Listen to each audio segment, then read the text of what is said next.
So yeah, today we're going to teach you how to do nebulas on Photoshop, something a little bit like this. It doesn't use any plugins or anything like that. It is literally straight from Photoshop. Today I'll be using CS6. This is what we're making.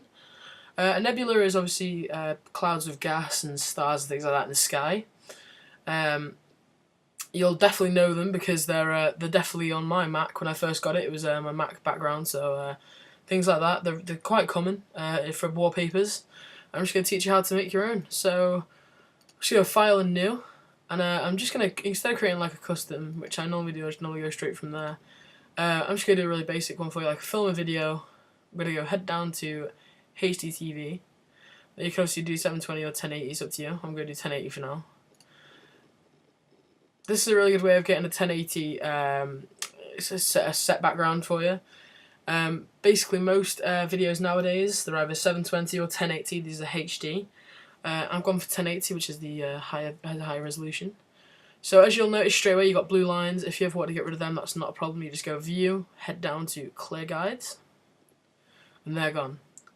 Okay, so first of all, what we're going to notice is that we have a white background here. We're going to change it to black. So what you're going to do is your two little white and black icons down here, you're going to click this little icon here if you like, or you can click X and that'll swap them over. So I hit X then. Then you're going to go straight over to your fill bucket. Already mine's on gradient, which is not what I want the paint bucket. So I'm just going to plop that on there. Then I'm going to make a new layer and fill that as well. So they're two layers in black with the fill tool. Okay. So now what we're going to do, we're going to go head over to Filter, Noise, Add Noise. These are basically going to be your stars. Obviously, it's up to you how you do it in terms of your stars. I'm probably going to put it around about 30. Yeah, 30. Ooh, too low. 37 will do me. Make sure it's set to Gaussian. That's always a helpful thing to do. And then what you're going to do is you're going to click OK. Then, obviously, these are all colourful. You don't want that at all. You want adjustments, black and white, and then just hit OK. That's fine. Then next you're going to do image, adjustments, and levels. And your little levels key is going to come up here. Yep. So what you're going to want to do, you're going to want to move this little black bar here down at the bottom to around about, what should we say, 180? Oh, a bit more than that. About 140. No, still quite dark. So we're trying to get the stars to come through. See 100? Yeah, 100 looking good to me. Then we're going to move the other two. It's just literally so we can see loads of stars in the starry sky. Yeah, that's looking good to me. As you can see, it might be quite hard to see right now, but we'll see them in a second. As you can see, all the little dots are all here from the noise. But I've cancelled out half of them, so it does look more like a starry sky. So what I'm going to do straight away, I'm going to head over to this and grab my rectangular marquee tool. Shortcut is, I believe, M. Yes, it's M. So what you're going to do is you're going to drag and drop a little section. So let's drag that section. As we've got a selection here. I'm on the Mac currently, so it's Command and C for me. But all you PC users, it's going to be Control and C. Then what you're going to head to do is Control and V. That creates a new little layer here. And then Command and T for all you Mac users, Control and T for all you PC users. And this is the transform tool. What we're going to do is we're going to try and make it as big as possible, basically just to fit the area here. Because obviously not all stars are small, some stars are a lot bigger than others. So there we go, that's perfect to me.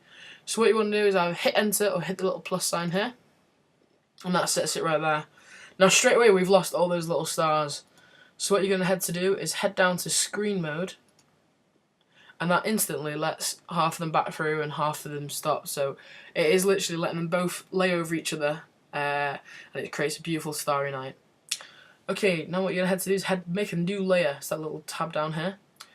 Straight away, Filter, Render, Clouds. That's it, done. That's fine. That's good. Then what you're going to head to do is head over to this little section where it says Normal. Lower it down all the way to Overlay. And then we get like a patchy effect from the clouds onto our starry sky. That's looking good to me. We're going to want another layer. And then you're going to head over to your fill bucket. hold it down and grab your gradient tool. If you haven't got it out already, it's G on the keyboard if you didn't know. Then what you're going to do with your gradient is click the little colour thing there, the little colour match, and you can choose any colours you want. So choose them, click the little boxes at the bottom here, 1 and 2. Obviously you can have as many as you want. You can do a rainbow if you'd like. Choose different colours. It's really simple. So let's say I wanted a really nice, weirdly enough, pink to blue maybe. I don't know. Anything really. Change this one to a nice purple. Maybe like a bluish. Yeah, that's looking good. So that's my colours. So I'm going to hit OK. Now what I'm going to do is you can literally do this however you want with the gradient. Some people do it differently to me. I literally just go straight across, and that's looking good to me. Drop box down here again. You're going to hit overlay yet again, and straight away you can see your Starry Night is definitely coming through there. So now what I want you to do is head over to your layer 2 and click it once. Then hit new layer. Okay guys, now what we've done is we've made layer 5 and sit in between layer 2 and 3, and that's what happened there. So that's good because that's where we want it. Now what you're going to do is you're going to change over to your brush. You can move your brush sizes with the bracket keys. That's what I've just done there. Or you can drop the box here and change the size and the hardness. The hardness must be on 0 for this to work. And also your opacity, you're probably going to want about 10% at the start. So I'm going to make a big brush. Make sure your brush is set to white and the background is set to black, as you can see here. By hitting X, so that just swaps it over straight away for you. So what you're going to want to do is just head around the edges, lightly making just one stroke really. Around the edges, doesn't matter if it's rough. And as you can see already, we're getting the colour come through from the brush.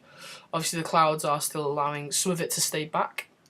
So what you're going to do is change your opacity up by 10% and you'll get even brighter. So what you want to do is keep on doing that for a little bit. And then basically you'll get your nebula. So let's change the opacity up to about 37. Just want to go in the centre where there's always like a bit of a stronger brightness point. Yeah, that's looking good to me, that.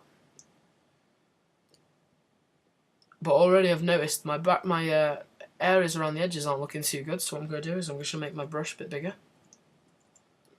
Just going to go around the outsides, make sure they're okay.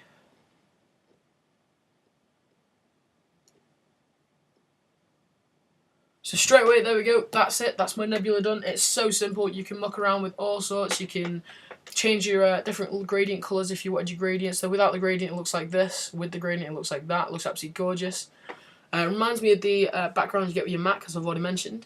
So yeah guys, have a play about with this, it's really good fun. It's currently my background. I'll show you my background. It's currently my background, as you can see. This is what I did earlier. I've set my name in the centre there. Looks really cool, I think. Yeah. So make sure you have a play with it, guys.